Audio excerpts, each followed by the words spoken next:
हमारा तालीमी मेयार क्या है? किस तरह सिंध बोर्ड और कराची बोर्ड में करोड़ों रुपए की करप्शन हर साल होती है। इसी तरह के एक मुलजिम का आपका बयान सुनाते हैं, वो क्या कहता है, पकड़े जाने के बाद वो क्या हैरत अंगेज इंकशाफात करता है कि किस तरह करप्शन की जाती है और किसका क्या रेट है। आपको रेट भी बताते हैं। ये हमारा तालीमी मेयार है, जहाँ पैसों से जो तालीम खरीदी जाती है तो वो नौजवान, वो तालिब इल्म आगे जाके करप्शन ही करेंगे। ओके जी। मेरा नाम आजम खान है। मैं बोर्ड में असिस्टेंट कंप्यूटर प्रोग्रामर की पोस्ट पर काम करता हूँ।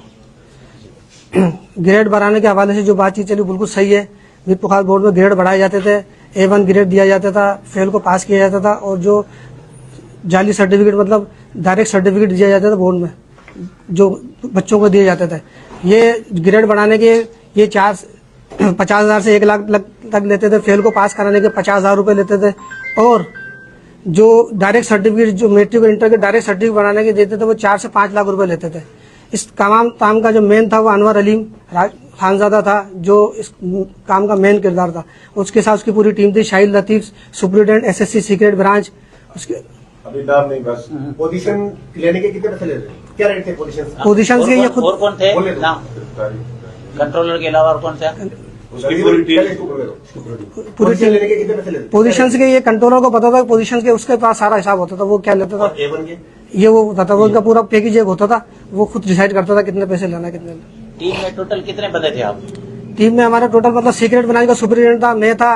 नाम क्या उनके? सुप्रीटेंडेंट ब्रांच का सुप्रीटेंडेंट, सीक्रेट इंटर का शाहिद लतीफ, मैट्रिक का सुप्रीटेंडेंट इरशाद खानजादा और कंट्रोलर का PA मौजम शहबाज और वेरिफिकेशन का जो इंचार्ज है नुमान अहमद राजपूत और मैं खुद था इसमें।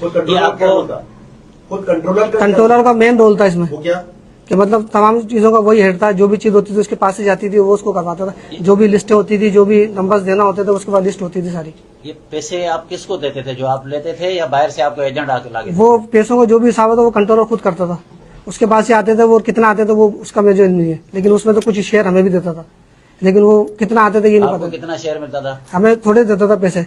कभी कभी कोई केस आया था, कभी 20,000 दे दी, कभी 25,000 दिए, कभी दिए ही नहीं, कभी महीनों में दिए। एक लेकिन केस के ऊपर जी टोटल कितने केस नहीं। किए होंगे एक ही से लेकर अभी तक? साल में कम से कम 6 से 7 हजार ये केस करते थे। हाँ। जी कितने अर्से से काम कर रहे हो? ये जब मैं तो 2023 में मेरा उस ब्रांच में ट्रांसफर हो गया था। उससे पहले जो कर रहे थे वो तो फिर कंट्रोलर करा रहा होगा। 2023 से 24-25 ये 3 साल से मैं था बोर्ड इस वाले सेक्शन में। उससे पहले मैं दूसरे सेक्शन में था, एनरोलमेंट सेक्शन में। इसके अलावा बाहर के जितने ठेकेदार या बाहर के जो प्रिंसिपल वगैरह या मुख्तलिफ स्कूल वाले, वो कौन कौन से थे जो आपके साथ बैठकर जो है ना जाली सर्टिफिकेट? वो इनके साथ राब्ते में थे। वो इनके साथ जो डायरेक्ट सर्टिफिकेट बनते थे उसमें जो स्कूल्स इन्वॉल्व थे उसमें Supertech public higher secondary school समारो टाउन और थर हायर सेकेंडरी स्कूल नोकोट और मीरपुर खास के जो 2 स्कूल थे, गर्ल्स हाई स्कूल भानसिंगाबाद और बॉयज हाई स्कूल भानसिंगाबाद। उसमें जो सुपरटेक के मालिक था आरिफ काइम खानी, वो इसमें मुलविस थे। और साजिद क्लर्क जो है